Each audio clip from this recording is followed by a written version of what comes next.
अब कई लोग कहते हैं गुरुजी हम हमारे घर को बदलने में लगे हैं पर घर के लोग नहीं बदलते हैं। कोई कहता है हम हमारी समाज को बदलने में लगे हैं, हमारी समाज नहीं बदलती है। कोई कहता है हम हमारे पंथ को बदलने में लगे हैं पर पंथ नहीं बदलता है। एक बहुत सुंदर संवाद हमारे शास्त्रों में मिलता है कि एक ग्वाले की गाय गर्मी के दिनों में चारा नहीं खा रही, क्योंकि उस गाय का नियम था कि वो हरा चारा ही खाती थी। अब गर्मी में कहाँ से हरा चारा मिलेगा? गर्मी में तो केवल सूखा भूसा मिल जाता है। अब ग्वाला भूसा गाय को देता है पर गाय खाती नहीं। गाय दुबली हो गई एकदम, और गाय का जो मालिक था वो बड़ा दुखी हो गया कि मेरी गाय भूखी रहती है, कुछ खाती नहीं है, भूसा खाती नहीं है, सूखा चारा खाती नहीं है, इसको तो हरी घास चाहिए, हरी दूबा चाहिए। अब गर्मी में, बैसाख के महीने में इतनी गर्मी में कहाँ से हम हरी दूबा हरी घास लाएंगे? गाय एकदम दुबली हो गई, उसकी हड्डियां दिखने लगी, मांसपेशियां नहीं दिख रही। दुखी था, बैठा था। उसके मित्र ने पूछा कि तू इतना दुखी क्यों हो गया? तो उसने कहा मेरी गाय कुछ खा नहीं रही है। वो हरा चारा खाती थी पर अब गर्मी में हरा चारा नहीं मिलता, भूसा ही भूसा है, तो भूसा खा नहीं रही। उसने कहा इतनी सी बात, चल मेरे गुरुजी के पास चलते। गुरुजी के पास गए। गुरुदेव ने पूछा क्या बात है भाई, क्यों आना हुआ? कहा इसकी गाय चारा नहीं खा रही।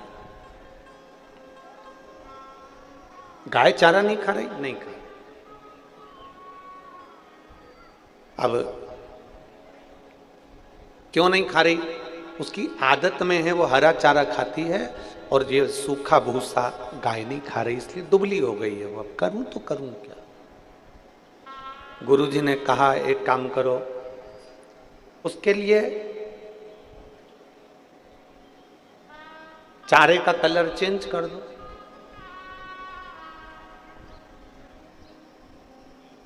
व्यक्ति ने कहा इतने सारे चारे का कलर कैसे बदलूंगा मैं? गुरुजी ने कहा चारे का कलर चेंज करने के लिए चारे में कलर डालने की जरूरत नहीं है। गाय की आंखों पर हरे कलर की पन्नी चढ़ा दो, तो वो जो पन्नी से देखेगी तो उसको चारा ही हरा ही नजर आएगा, तो वो खा लेगी।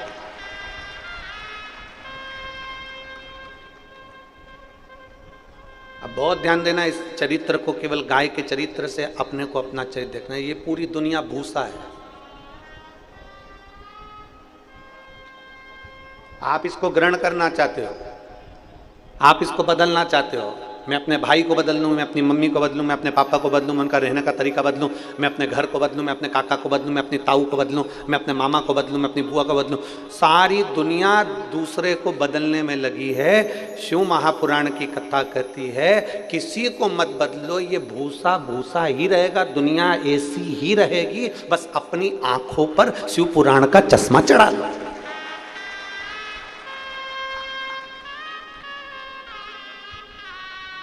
दुनिया बदल सकते हो क्या आप? जम के बोलो जरा। नहीं बदल सकते।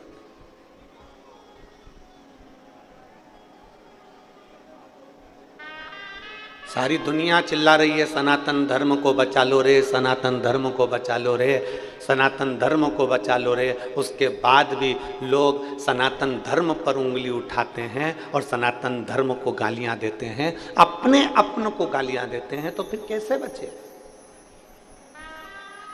आप दुनिया को नहीं बदल सकते, ये ऐसी ही रहने वाली है। भूसा कभी हरा चारा नहीं बन सकता, उसमें कितना भी कलर मिला दो।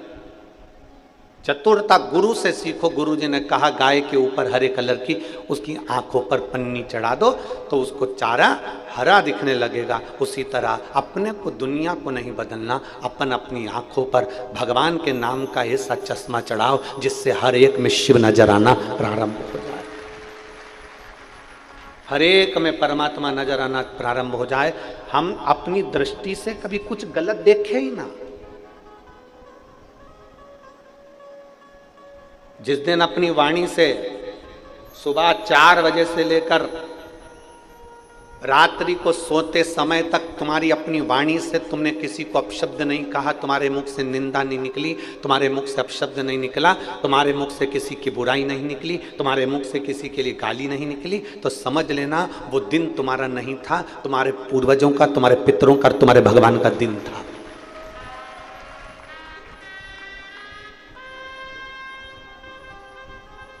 एक छोटी सी डायरी अपने पास रखो और दिन भर में कितने लोगों की निंदा करते हो उसको लिख कर रखो कि मैंने आज 4 निंदा करी है, मैंने कितने लोगों को गाली दी, मैंने कितने लोगों को अपशब्द कहा।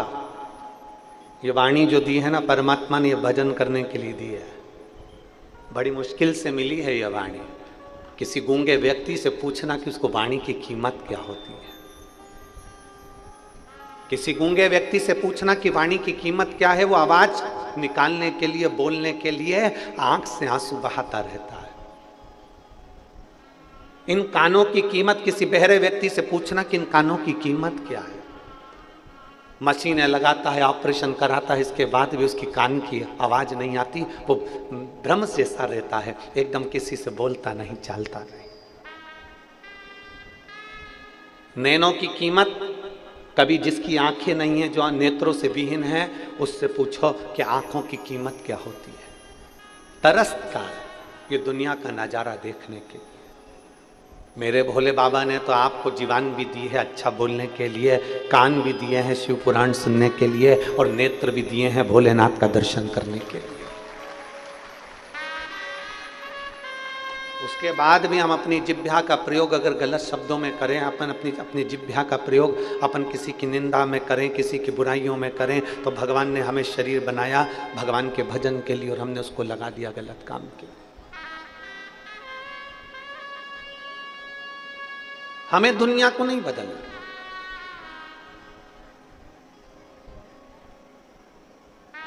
एक पत्र कल आया था और उसमें एक बहन ने लिखा था, गुरुजी आपने सबको मंदिर जाना सिखा दिया, गुरुजी आपने कई नवयुवक बेटा बेटियों को बदल दिया। मैं हाथ जोड़कर निवेदन करूंगा, कभी ये मत कहना कि हमने बदल दिया। वो तो आपने अपनी आंखों पर शंकर की शिव पुराण का चश्मा लगा लिया, इसलिए तुम्हें दुनिया बदली बदलाई नजर आ रही है।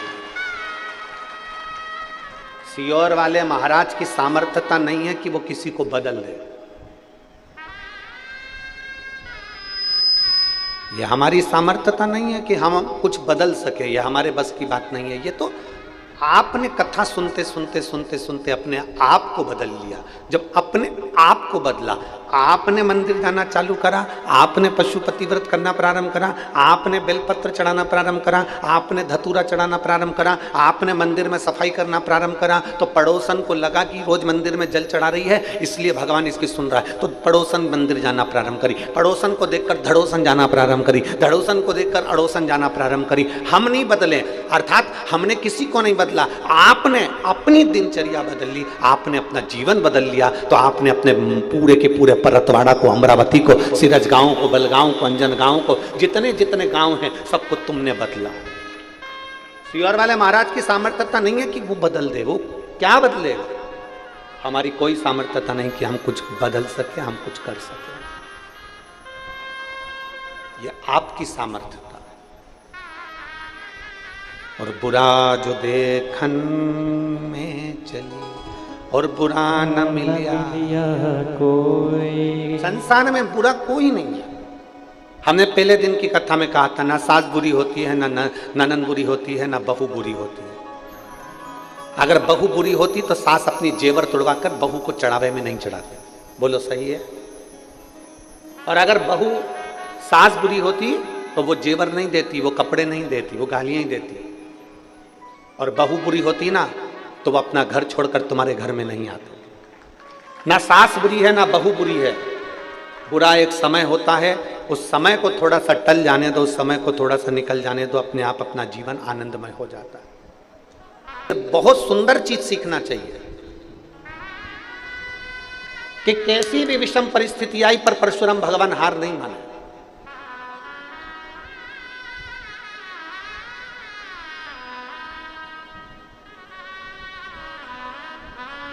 पिता ने कहा मां का शीश काट दो, शीश काट दिया, वर में वापिस माता का प्राण मांग लिया। कितनी भी विषम परिस्थिति आई परशुराम भगवान ने हिम्मत नहीं हारी। क्यों नहीं मानी? आखिर परशुराम भगवान हिम्मत क्यों नहीं हारते? इतने इतने उन्होंने युद्ध लड़े, इतने इतनों को मारा, पछाड़ दिया, पर वो हिम्मत क्यों नहीं हारते? क्योंकि उन्होंने गुरु किसी दूसरे को नहीं बनाया था, परशुराम भगवान ने गुरु देवाधिदेव महादेव को बनाया था। परशुराम भगवान के गुरुओं की गिनती में अगर देखेंगे तो कोई गुरु का नाम नहीं आता, परशुराम भगवान की गुरु की गिनती में केवल देवाधिदेव महादेव का नाम आता, भगवान शंकर का नाम आता।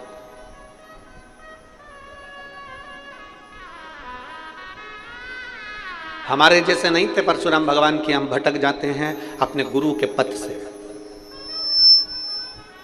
किसी ने कह दिया उनके यहां चल चलो, वहां से तुमको ये फायदा हो जाएगा। किसी ने कह दिया वहां चल चलो, वहां से गड़ा हुआ धन मिल जाएगा। किसी ने कह दिया वहां से सोना चांदी मिल जाएगा। किसी ने कह दिया वहां पर तुम्हारा भाग्य बदल जाएगा। किसी ने कह दिया वहां चल चलो, वहां पर कोई चमत्कार हो जाएगा। किसी ने कह दिया वहां चल चलो, वहां से कुछ अच्छा मिल जाएगा। और हम भटकते रहे ना। हमने पहले एक कथा में कहा था, आप लोगों के स्मरण में है कि नहीं हमें नहीं मालूम। परतवाड़ा की मेरी जीजियां अगर रोज कथा सुनती होंगी तो उनके स्मरण में होगा। हमने कहा था पत्रिका, जन्म पत्रिका बदल कर देख ली,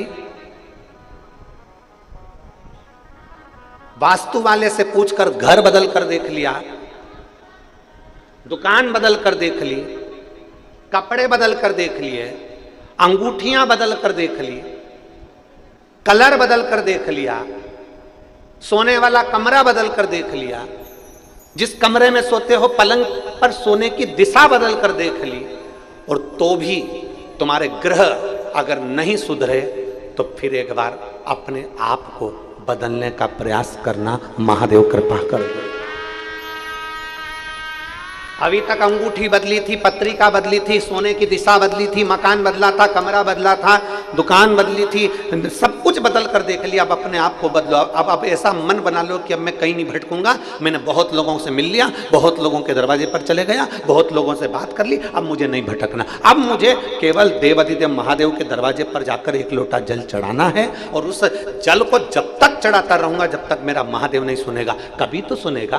कड़प नाम का डाकू मुंह में पानी भरकर शंकर पर पिचकारी चला देता है, मुंह का पानी डाल देता है, और मेरा महादेव प्रकट होकर उसको दर्शन दे जाता है। तो इतना सरल देव और कहां मिलेगा?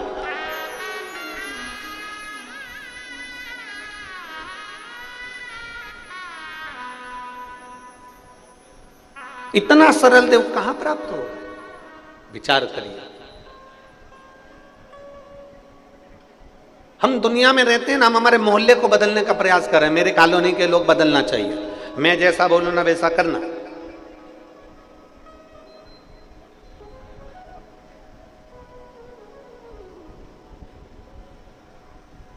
घर के लोग नहीं बदल पा रहे हैं तो कॉलोनी के क्या खाक बदलेंगे? अरे बोलो तो जरा जम के, सही है कि गलत?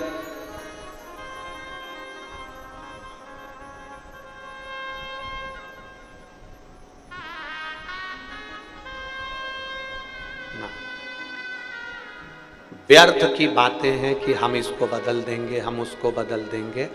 जो ज़्यादा बहुत ऊंची ऊंची बातें करते हैं ना, वो घर पे खुद चाय बना के पीते हैं, उनकी लुगाई तक उनको चाय नहीं देती। इसलिए व्यर्थ की बातें नहीं करना, अपने को जो हो सकता है ना अपन वो बात करें। शिव महापुराण कभी व्यर्थ की बात नहीं करती कि बात वो करो जो कर सकते हो। तुम तुम्हारी पड़ोसन को बदल सकते हो क्या? यहाँ इतनी जीजी बैठी है, ईमानदारी से बोल दो, पड़ोसन बदल सकते हो? तुम तुम्हारी बहू को बदल सकती हो क्या? बहू से रोज कहती हो मंदिर जाया कर, सुबह जल्दी उठाकर 4 बजे उठाकर, ऐसा करा कर, झाड़ू लगा लिया कर, चाय बनाया कर, तो हाथ पैर धोकर बढ़िया स्नान कर कर चाय बनाया कर, और तू ऐसा करा कर। बोलो ईमानदारी की बात, तुम्हारा बाल धोला हो गया पर वो नहीं सुधरी, और बहुएं सास को सुधारने में लगी हैं, मम्मी तुम देखो 4 लोगों में बात होती है ना तो तुम ऐसे बात करा करो, मम्मी तुम देखो कितना फैला के रखती हो, मम्मी तुम ऐसे रहा करो ना, मम्मी तुम ऐसा करा करो ना। ईमानदारी से बोलो, उसने पूरे बाल सफेद कर लिए, नहीं सुधरी तो अब कहीं सुधरे? तो 2 साल की आई हुई तू सुधार देगी? उसके पति से पूछो, तुम्हारे ससुर जी से। और फिर क्या, मम्मी ऐसी रहती, पापा तुम कुछ नहीं बोलते? पापा कहेंगे श्रीमन नारायण नारायण हरि हरि।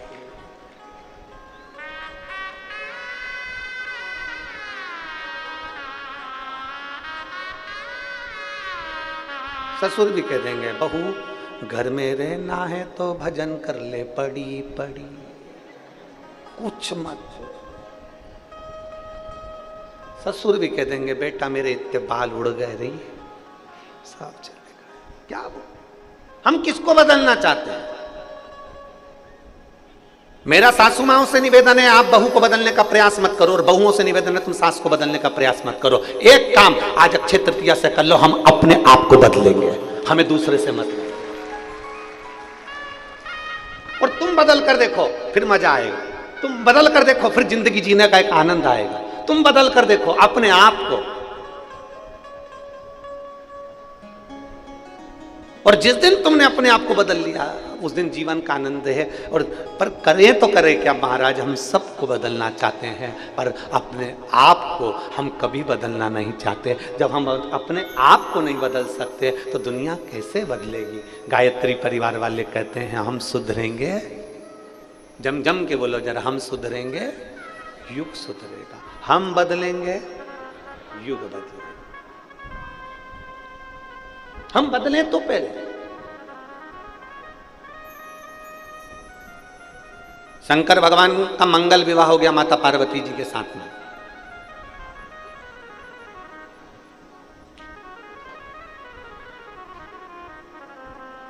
पार्वती मैया विदा हो गई, शंकर भगवान के साथ में माता पार्वती जी जब कैलाश पर आई तो शेर पर बैठकर पार्वती जी अलग आई और शंकर भगवान नंदी पर बैठकर अलग आए थे क्या? जम के बोलो जरा। नहीं, शंकर और पार्वती काय पे बैठ के आए थे विदाई के समय पे? बोलो बोलो जम के। नंदी पर। शिव जी ने पार्वती जी का हाथ पकड़ा और नंदी पर बिठाया। नंदी कौन? श्रीमद् भागवत में नंदी को क्या कहा गया? शिव महापुराण में नंदी को क्या कहा गया? नंदी कौन? धर्म। बैल कौन? धर्म। श्रीमद् भागवत में वर्णन आता है 4 चरण धर्म के। नंदी कौन है? धर्म। पार्वती जी काय पर बैठी हैं? जम के बोलो जरा। शंकर जी के साथ काय पे बैठी विदाई के समय पर? सब बोलो जितने बैठे हो यहां पर। नंदी पे। अब आपको बोलना नंदी पर नहीं, अब आपको बोलना है धर्म पर। पार्वती जी काय पर बैठी हैं? धर्म पर। नंदी मतलब दर्द। शिव जी को क्या पड़ी थी? उन्होंने डोली में नहीं बिठाया, उन्होंने रथ पर नहीं बिठाया, उन्होंने शेर पर नहीं बिठाया। शंकर भगवान ने पार्वती जी को नंदी पर बिठाया, धर्म पर बिठाया। क्योंकि अभी तक ये पार्वती केवल एक साधारण सी नारी थी। मेरे साथ शादी हो गई, मेरी घरवाली हो गई, मेरी पत्नी हो गई, पर अभी ये धर्म पर नहीं बैठी। जिस दिन ये धर्म पर बैठ जाएगी तो ये धर्म पत्नी बन जाएगी।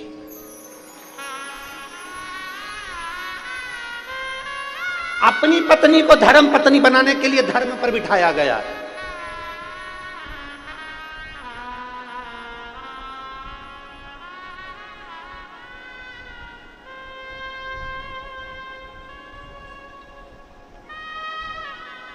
अब आजकल की बहुएं पति के साथ में आती हैं कार में, इसलिए उनका अहंकार कमी नहीं होता, इसलिए उनका अहंकार कम नहीं होता। मेरी माता पार्वती जी आई थी धर्म पर चढ़कर, मेरी माता पार्वती जी आई थी नंदी पर चढ़कर, धर्म की सवारी करी, धर्म पर बैठकर आई अपने पति के साथ, इसलिए धर्म पत्नी कहलाई। और धर्म पत्नी का फर्ज क्या होता है, जरा ध्यान से सुनिएगा शिव महापुराण के इस संवाद को। धर्म पत्नी का फर्ज क्या होता है। माता सती शंकर भगवान के साथ में कथा सुनने गई, उसका मन नहीं लगा माता सती का और जलकर भस्म हो गई। धर्म पत्नी का फर्ज क्या होता है। धर्म पत्नी उसको पत्नी और धर्म पत्नी, पत्नी उसको कहते हैं जो पति को पतन के रास्ते पर ले जाए, पत्नी उसको कहते हैं जो पति को सिनेमा घर ले जाए, पत्नी उसको कहते हैं जो पति को मायके ले जाए, पत्नी उसको कहते हैं जो पति को मॉल घुमाने ले जाए, पत्नी उसको कहते हैं जो पति को अमरावती शॉपिंग कराने ले जाए, पत्नी उसको कहते हैं जो पति को केवल कहीं ना कहीं घुमाने फिराने ले जाए, और धर्म पत्नी उसको कहते हैं जो परतवाड़ा की शिव महापुराण में अपने पति को लेकर आ जाए।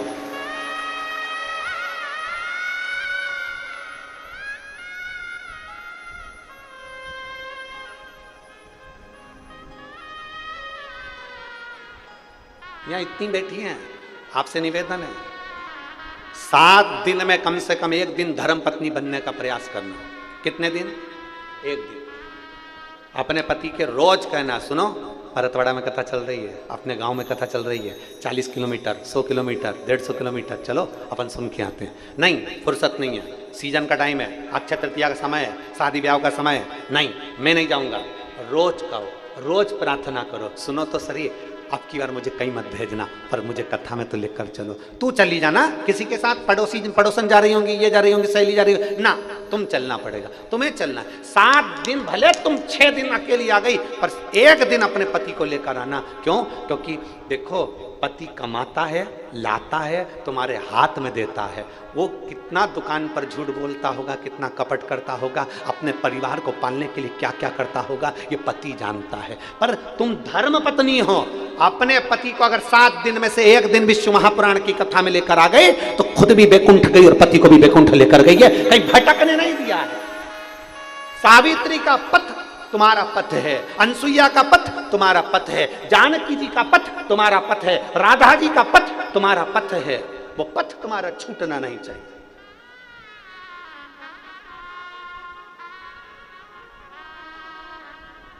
सुनो तो चलो ना, मैं नहीं जाऊं, तू चली जा, मैं टीवी पर सुन लूंगी। टीवी पे तो रोज ही सुनते हैं, अपने नगर में आई है, पास में हो रही है, चलो तो चलो तो।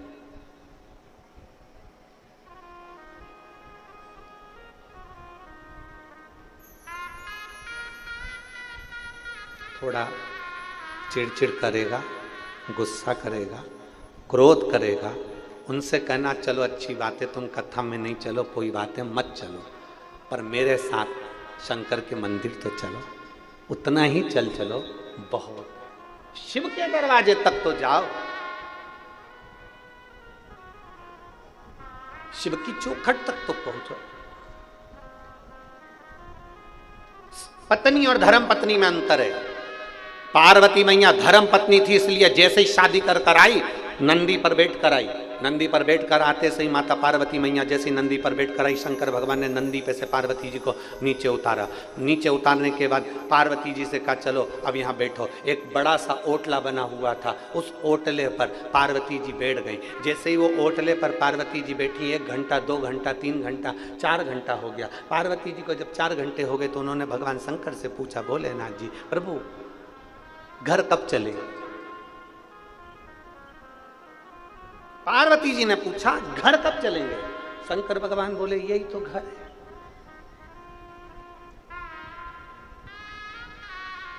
यही तो घर है।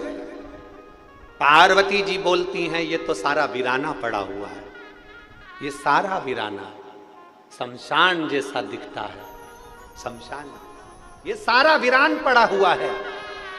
मेरे भोले बाबा कहते हैं पार्वती सुन, धर्म पत्नी का लक्षण होता है, एक श्रेष्ठ नारी का लक्षण होता है, अपना पति का घर कैसा भी होना, वो वीराना भी होना, तो उसको स्वर्ग जैसा बनाने की जवाबदारी उसकी धर्म पत्नी की होती है।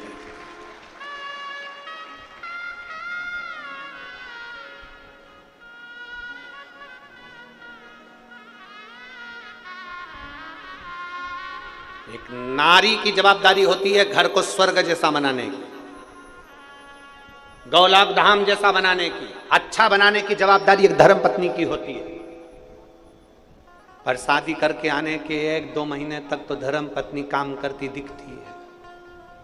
गिलास पड़ा है उठा कर ले जाएगी, झाड़ू भी लगा लेगी, उठ भी जाएगी, सिर पे पल्लू मल्लू रख के बढ़िया काम वाम भी करती दिखेगी। पर 2-3 महीने के बाद में ना जाने इसको कौन सा भूत चढ़ जाता है। फिर तो कप पड़ा है चाय का, पड़े रहने दो, गिलास पड़ा है पड़े रहने दो, सामान पड़ा है पड़े रहने दो। शिव महापुराण की कथा कहती है सारी दुनिया में बहुएं पूछती फिरती हैं हमारा भाग्य कब चमकेगा, हमारा भाग्य कब चमकेगा, हमारा भाग्य कब चमकेगा। हम उनसे निवेदन करना चाहेंगे आपके ससुर के, सास के और पति के बर्तन, जब बर्तन वाली चमका रही है तो बर्तन वाली का भाग्य चमकता है। जिस दिन तुम अपने ससुर, सास और पति के बर्तन चमकाना प्रारंभ कर दोगे उस दिन तुम्हारा भाग्य चमक जाए।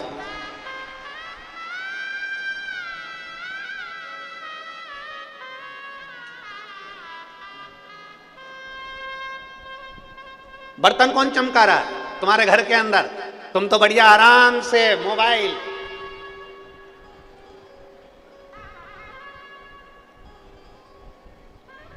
कथा में गई थी, सेल्फी ली थी, मेरा अच्छा नहीं आया। बाजू वाली से कहा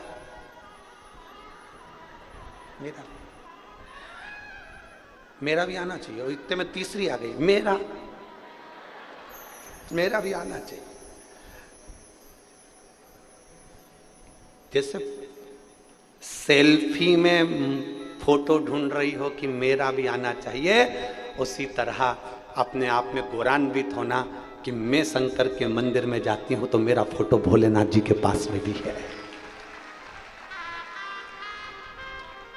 मेरा फोटो भी भोलेनाथ जी के पास में है।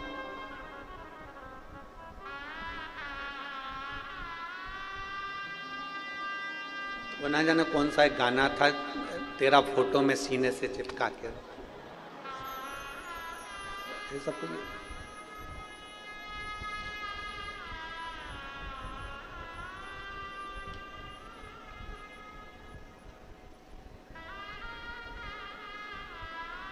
वो कहते हैं ना, आम है आज भी तेरे जलवे, आम है आज भी तेरे जलवे, पर कोई देख सकता नहीं। आम है आज भी तेरे जलवे, पर कोई देख सकता नहीं।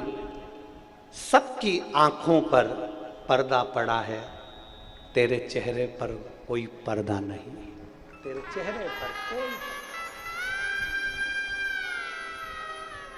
शिव और शंकर के भक्त के बीच में कोई पर्दा नहीं होता, भक्त और भगवान के बीच में कोई पर्दा नहीं होता, भक्त और भगवान के बीच में कोई पर्दा नहीं, कोई पर्दा। पार्वती जी ने कहा कि ये जो चबूतरे पर तुमने मुझे बिठाया है ये अपना घर है? शंकर भगवान बोले हाँ। तो इस पे कहीं छत मत तो है ही नहीं। ये शंकर जी बोले शमशान है ना, मसान में छत थोड़ी ना होती, 2-3 मंजिल का मकान थोड़ी ना होता है। पार्वती जी ने पूछ लिया, बस इतनी ही प्रॉपर्टी है तुम्हारी? पार्वती जी ने पूछा, केवल इतनी प्रॉपर्टी है तुम्हारी? शंकर भगवान बोले नहीं, परतवाड़ा में चले जाओ, 2-3 वहां भी अपनी है। पूरे भारत की भूमि पर पार्वती तू तेरी मर्जी पड़े जहां चली जाओ, भारत से मतलब नहीं है, विदेश में भी घूमिया, जहां जाएगी ना वहां अपनी प्रॉपर्टी अलग ही लिखा हुआ मिलेगा, शमशान। हर जगह पे अपना प्लाट है, हर जगह अपना ही है।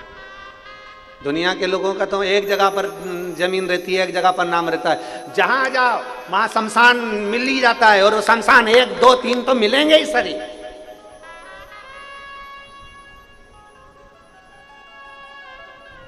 हर जगह अपनी प्रॉपर्टी है। तो पार्वती जी ने तुरंत देव अधिदेव महादेव से कहा, भोले बाबा आप ये बताएं कि आप रहते कहां?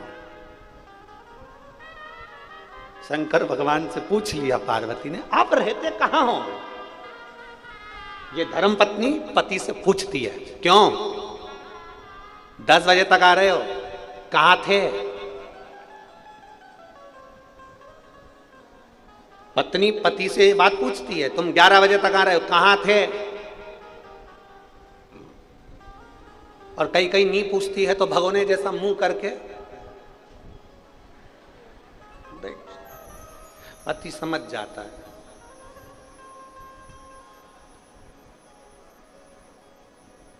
पति को समझ में आ गया, आज सप्तश्रृंगी माता परतवाड़ा में आई है। पति को समझ में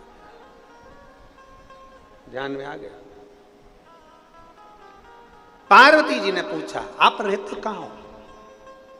आपके रहने का स्थान कौन सा है? रामचरितमानस में संतों के पास में, साधुओं के पास में, सन्यासियों के पास में, तपस्वियों के पास में बैठकर मेरे राम जी भी पूछते हैं मैं कहां रहूं। मेरे राघव जी भी पूछते हैं मैं कहां रहूं, कहां।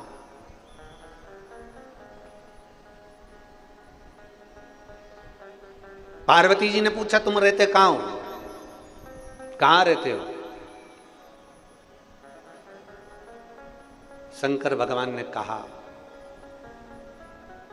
जिसके हृदय में छल नहीं, कपट नहीं, बेईमानी नहीं, प्रपंच नहीं, जिसका हृदय मेरे जैसा, भोले के जैसा जो भोला होता है, शंकर भगवान कहते हैं उसके दिल में मेरा निवास होता है,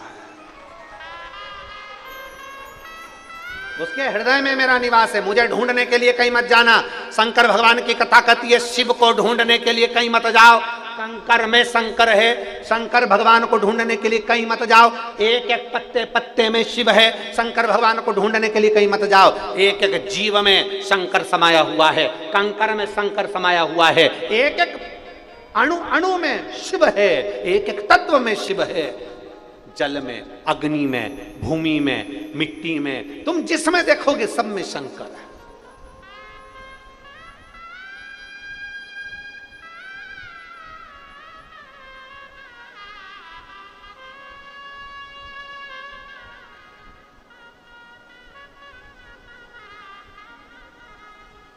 हर जगह उसका ही नूर है, प्रत्येक जगह पर वही नजर आता है, प्रत्येक जगह। ऐसा कोई स्थान बचा ही नहीं जहां शंकर नहीं हो, ऐसा कोई स्थान बता दो जहां शिव नहीं हो। चराचर में, प्रत्येक जीव में, हर जगह पर शंकर है। वो कहते ना, बखान क्या करूं मैं राखों के ढेर का, कपटी भभूत में खजाना कुबेर का। हे गंगाधार मुक्ति द्वार ओमकार तू, भोले ओमकार तू। आयो शरण तिहारी शंभु तार तार तू। तेरी कृपा बिना नहीं ले एक भी अणु, लेते हैं श्वास तेरी कृपा से तनो तनो। हे गंगाधार मुक्ति द्वार ओमकार तू, भोले ओमकार तू। आयो शरण तिहारी शंभु तार तार। उसके बिना एक पत्ता नहीं गिर सकता। हम जब यहाँ आए थे जायसवाल जी के यहाँ कथा करने के लिए, जब पहुँचे थे 5 तारीख की शाम को, तो हमने जायसवाल जी से एक ही बात कही थी कि ओम प्रकाश जी हों चाहे प्रकाश जी हों, हमने इनसे एक ही बात कही थी, ये कथा करवाने वाला देवाधिदेव महादेव है, बाचने वाला देवाधिदेव महादेव है, और सुनने वाला देवाधिदेव महादेव। किसी की सामर्थ्यता नहीं है।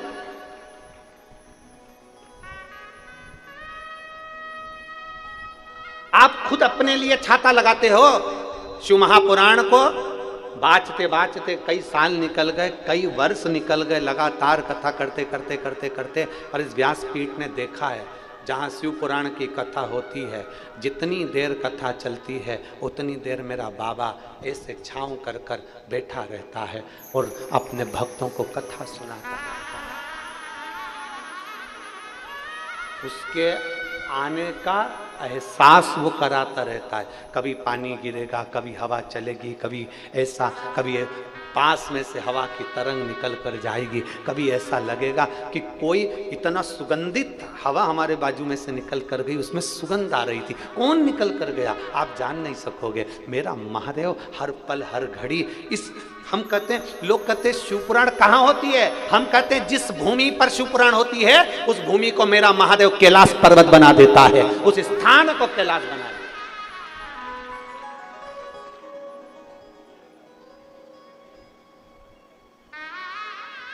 आज हमारे वो प्रकाश जी कह रहे थे, जायसवाल जी, प्रकाश जी जायसवाल जी कह रहे थे, गुरु जी जहाँ व्यासपीठ बनी है ना, इस स्थान पर अब हम प्रयास करेंगे कि शंकर भगवान का कोई ऐसा स्थान बने जिस जगह पर भक्तों का आना और दर्शन करना चाहिए। मैं साधुवाद देता हूँ प्रकाश जी आपको, बहुत बहुत साधुवाद।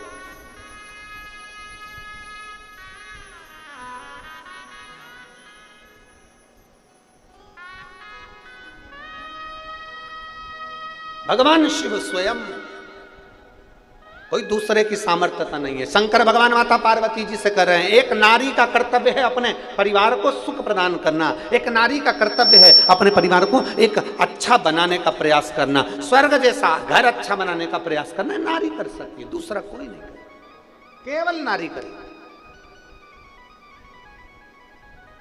और देख लिया संसार हमने देख लिया, सब मतलब के यार हमने देख लिया, झूठे नाते झूठे रिश्ते, झूठे नाते झूठे रिश्ते, झूठा है संसार हमने देख लिया, सब मतलब के यार हमने देख लिया, देख लिया संसार हमने देख लिया, सब मतलब के यार हमने देख लिया। ये संपूर्ण विश्व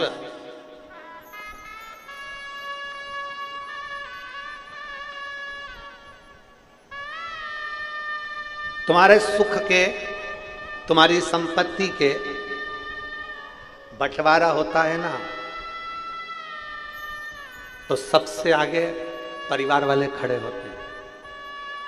हमने पहले कथा में कहा था, आपके स्मरण में होगा, बारात जाती है ना, दूल्हा जाता है, अरे बोलो तो जम के,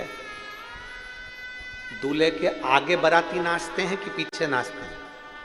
जम के बोलो, आगे।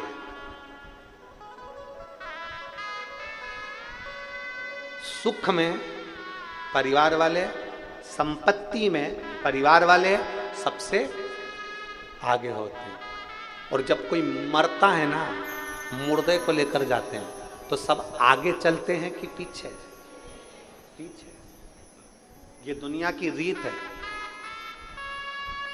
सुख है तुम्हारे पास में, सब आगे रहेंगे, अरे भैया जी, अरे काका जी, अरे नाना जी, अरे दादाजी, अरे मामा जी, अरे फूफा जी। सुख है तुम्हारे पास में, संपदा है तुम्हारे पास में, सब तुम्हारे आगे होंगे। और जैसे ही तुम्हारे को दुख पड़ गया, तकलीफ आ गई, कष्ट आ गया, सब पीछे, कोई आगे नहीं है। अरे सब मतलब के यार हमने देख लिया। झूठे नाते झूठे रिश्ते, झूठे नाते झूठे रिश्ते, झूठा है संसार हमने देख लिया।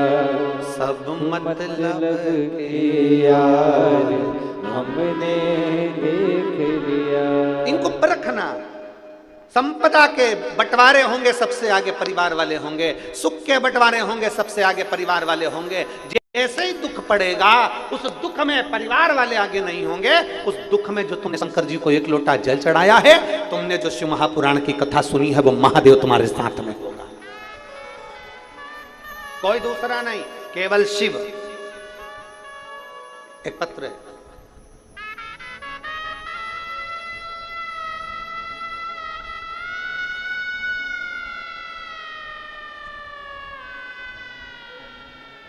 नीलेश कृष्णराव तिखिले, मैं रविनगर परतवाड़ा का निवासी हूँ।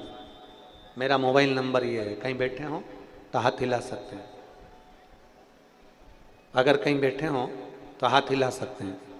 मैं नीलेश कृष्णराव तिखिले, मैं रविनगर परतवाड़ा का निवासी हूँ। मेरा मोबाइल नंबर ये है, कहीं बैठे हो, इधर हैं क्या, आते आ जाओ, एक बेलपत्र ले जाना, आ जाओ। परतवाड़ा का निवासी हूँ। गुरुदेव, अचानक से मेरे कान के पीछे हिस्से में दर्द उठा और एक गांठ हो गई, गठान हुई, जिसके इलाज के लिए मैं परतवाड़ा और अमरावती के अस्पताल में गया।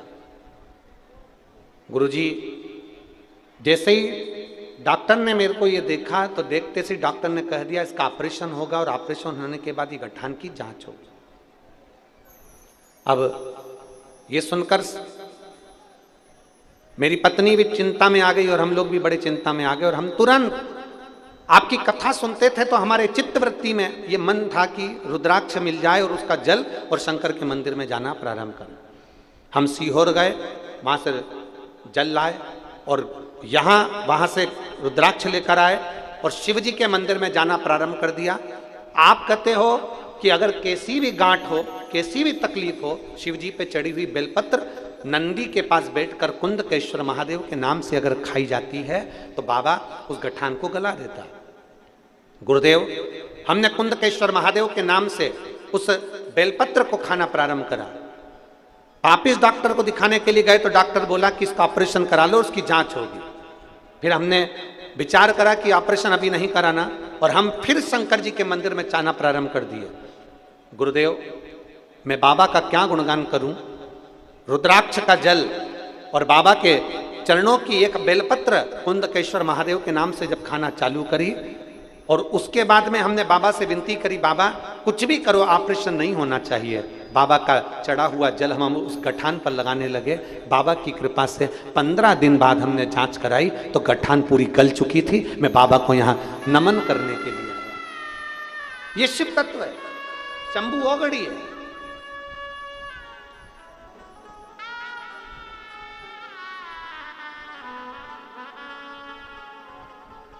एक शिव पर करा हुआ भरोसा, भगवान देवादिदेव महादेव पर करा हुआ विश्वास, एक दृढ़ता, एक भरोसा, वो सहज नहीं हो सकता। फिर निवेदन करेंगे संसार वालों पर, परिवार वालों पर, संसार के लोगों पर भरोसा करोगे तो एक दिन वो भरोसे को तोड़ देंगे, पर यदि महादेव पर भरोसा करोगे तो वो भरोसा कभी टूटने वाला नहीं है, वो भरोसा हमेशा रहेगा। मेरा महादेव तुम्हारे भरोसे को टूटने नहीं देगा, कभी नहीं।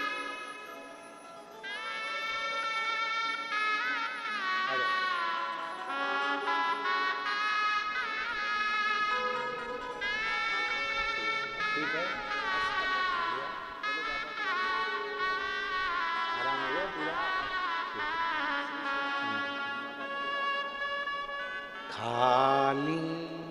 जाता कोई दर से तुम्हारे, खाली न जाता कोई दर से तुम्हारे, मैं भी खड़ी हूँ नंगे बाहे पसारे, अपने गए से लगा लगा लो, गिरा जा रहा हूँ, उठा लो उठा लो, भोले अपने दर से अब तो न टालो, गिरी जा रही हो, उठा लो उठा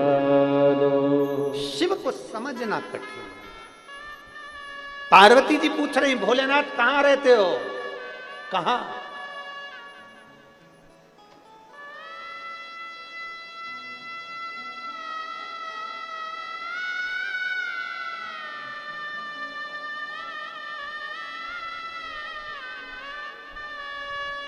कहां रहते हो भोलेनाथ? शंकर जी कहते हैं अपने भक्त के दिल में, अपने भक्त के हृदय। यहां जितने बैठे हो ना, सबके दिल में शिव बैठा है। मेरा नमन है आपके भीतर विराजमान मेरे शंकर को, आपको प्रणाम करता हूं, नमन करता हूं। सब में शंकर, जितने मिले आपको बस आपकी दृष्टि पर चश्मा भगवान शिव की भक्ति का लगा लीजिए। गाय की आंखों पर भूसे को भी हरा करने के लिए हरा पन्नी लगाया गया था।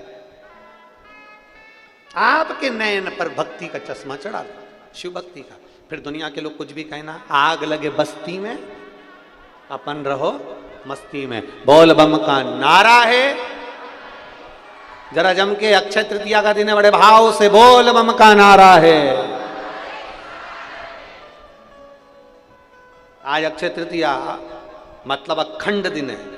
जो भजन करोगे ये भी अखंड है, जो दान करा वो भी अखंड है, जो भक्ति करी वो भी अखंड है, और तुम चलकर भावा की कथा तक आए हो वो भी अखंड है, और शिव नाम भी अखंड है। अक्षय तृतीया जिसका कभी क्षय नहीं होगा। ये बहुत चतुर है जायसवाल परिवार, तब मत समझना इनको, इन्हें छाट के कथा लिए समय देख कर। क्यों? बैसाख का महीना होना चाहिए, अक्षय तृतीया भी बीच में पड़ जाए, और बढ़िया भक्तों का खूब आनंद से जितने भक्त आए और प्रेम से जब कथा का रसपान करें तो उसका पुण्य अधिक से अधिक जीवों को प्राप्त हो। ये बहुत समझ की बात, बहुत आनंद। पार्वती मैया शिव जी के साथ धर्म रूपी नंदी पर बैठकर धर्म पत्नी बनकर कैलाश पर आ गई।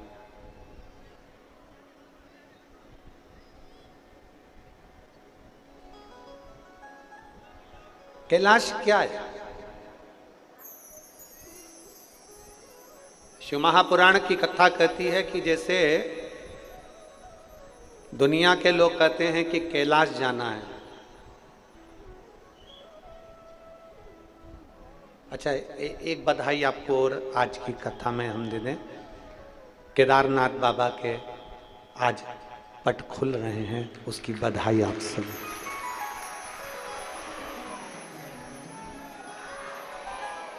बोल बम का नारा है।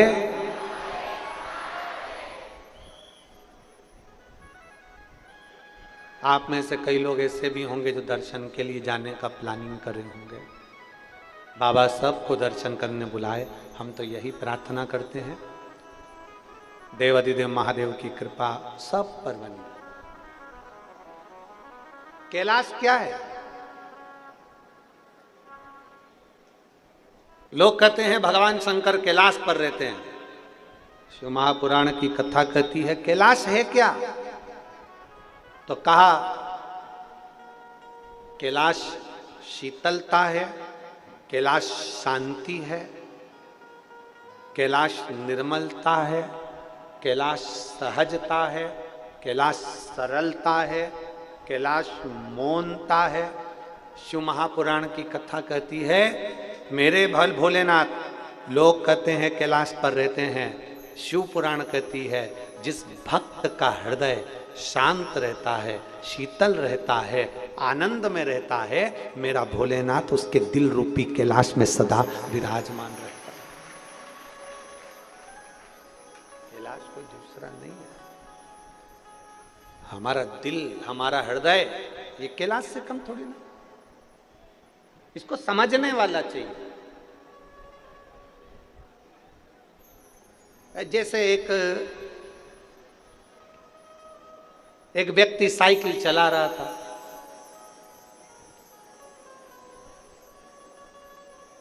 साइकिल चलाते चलाते आगे आगे एक बूढ़ी सी अम्मा जा रही थी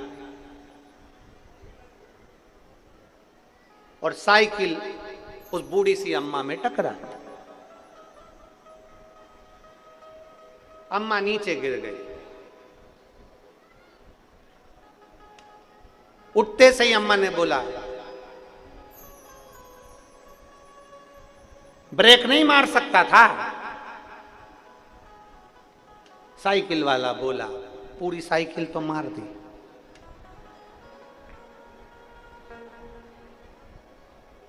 डोकरी अम्मा ने, बूढ़ी अम्मा ने निकाली चप्पल और जो धुनना चालू। अर्थात शिव महापुराण की कथा कहती है शंकर को पाने के लिए कहीं जाने की जरूरत नहीं, शिव को पाने के लिए अपने भीतर कैलाश को बनाना है। निर्मलता को, सहजता को, वात्सल्यता को, करुणता को हमें निर्मित करना है।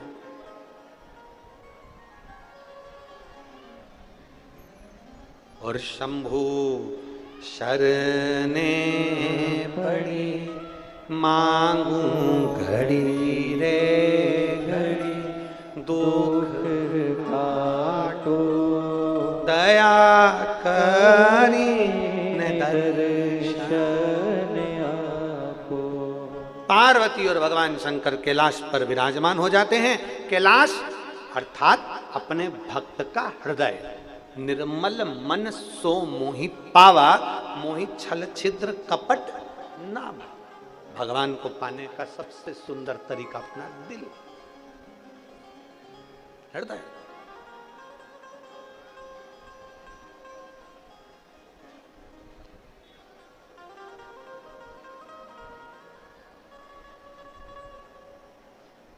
आज के जमाने में हर व्यक्ति कहता जरूर है कि मैं शिव जी का हूं, शंकर मेरे हैं, मैं शंकर का, शंकर मेरे हैं, पर वो अपनी ओरिजिनलिटी में शंकर का नहीं हो पाता। वो केवल दिखावे से होता।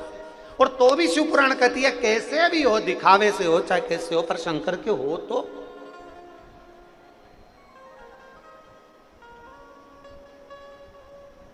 आप यहां से उठते हो, अपने घर जाते हो, बहुत सारी गाड़ियां यहां से चलती हैं, धूल उड़ती है। बोलो सही है कि गलत है? जम के तो बोलो जरा। धूल उड़ती है। आप जब धूल को क्या करते हो? झड़ा देते हो। वो धूल है इसलिए उसको जड़ाया। और मान लो उस धूल में पानी मिल जाए तो वो धूल रहेगी क्या? क्या बन जाएगी? मिट्टी। और मिट्टी बन गई तो किसी ने उसकी मूर्ति बना ली, और मूर्ति बन गई तो वो मंदिर में पूजा गई। उसकी मूर्ति बनाई और पूज ली। शिव महापुराण की कथा कहती है संसार में जब तक रह रहे हो धूल की तरह हो, संसार में जब तक रह रहे हो धूल के तरह हम उसमें निवास कर रहे हैं। पर जिस दिन मेरे शंकर भगवान की भक्ति का जल इस शरीर पर, मेरे भगवान शिव की भक्ति का जल जब इस धूल पर पड़ जाता है तो ये शरीर भी भगवान शंकर का मंदिर बन जाता है। अर्थात वो मूर्ति के रूप में पूजा जाता है। धूल धूल है, पर उस धूल में भगवान की भक्ति का जल अगर मिल गया, उस धूल में भगवान की शिव भक्ति का जल अगर मिल गया तो वो धूल केवल धूल नहीं रहती, वो मिट्टी बन जाती है। और मिट्टी मूर्ति का निर्माण कर देती है। मिट्टी मूर्ति का निर्माण कर देती है। अपने भीतर भगवान की अविरल भक्ति रूपी धारा को थोड़ा सा समाहित करिए। थोड़ा सा करा मेरे देवाधिदेव महादेव, मेरे भगवान शंकर पार्वती जी के साथ में विराजमान होते हैं कैलाश पर। समय बीतता है, जैसे ही समय बीता माता पार्वती जी के साथ में विराजमान थे और भगवान षडानंद कार्तिकेय को भेज दिया, तारकासुर का वध कर दिया। पर एक बात माता पार्वती जी ने शिव जी के सामने कार्तिकेय जी से कही, एक बात,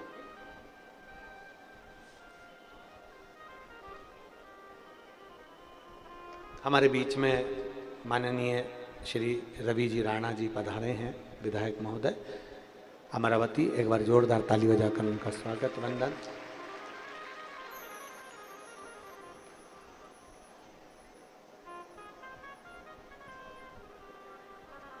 माता पार्वती भगवान शिव के सामने, माता पार्वती भगवान देवाधिदेव महादेव से कह रही हैं, शिव जी ये तारकासुर जिसको मारने के लिए षडानंद कार्तिकेय जा रहे हैं, ये तारकासुर ये कोई साधारण नहीं है प्रभु, ये तारकासुर कोई साधारण नहीं है। ये तारकासुर के हृदय में शिव समाया हुआ है, तारकासुर के हृदय में शंकर समाया हुआ है। यदि भूलवश भी षडानंद कार्तिकेय जी ने अगर बाण छोड़ दिया, डीले कम करो भाई, षडानंद कार्तिकेय जी ने अगर बाण छोड़ दिया भूलवश, और अगर उस तारकासुर के हृदय में, तारकासुर के दिल में अगर वो बाण लग जाता है, तो उसमें तारकासुर को तो बाण लगा ये दुनिया जानेगी, पर तारकासुर के भीतर, तारकासुर के हृदय में जो भगवान शंकर विराजमान है, बाण तो शिव को लगेगा ना।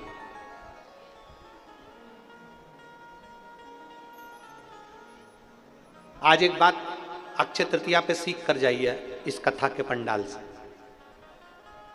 इस कथा के पंडाल से आज एक बात सीख कर जाओ। सब में शंकर को देखो, सब में शंकर को। जब आप सब में शंकर को देखोगे ना, और अपने अंदर भी शिव को देखना, तो दुनिया के लोग अगर आपको गाली भी दे रहे हैं ना, दुनिया के लोग आपको ताना भी दे रहे हैं, दुनिया के लोग आपको अपशब्द भी कर रहे हैं, दुनिया के लोग आपको आड़ा टेढ़ा बोल रहे हैं, दुनिया के लोग अगर आप पर कमेंट्स कर रहे हैं, दुनिया के लोग आप पे उंगली उठा रहे हैं, दुनिया के लोग अगर आपको ताना दे रहे हैं, गाली दे रहे हैं, अपशब्द कर रहे हैं, ताना दे रहे हैं, तो ये मान कर चलना, जिस दिन आपने परख लिया कि मेरे भीतर भी शिव है और सबके भीतर शिव है, तो आपको समझ में आ जाएगा कि दुनिया के लोगों ने आपको गाली नहीं दी है, आपके अंदर बैठे हुए शंकर को अपशब्द कहा है।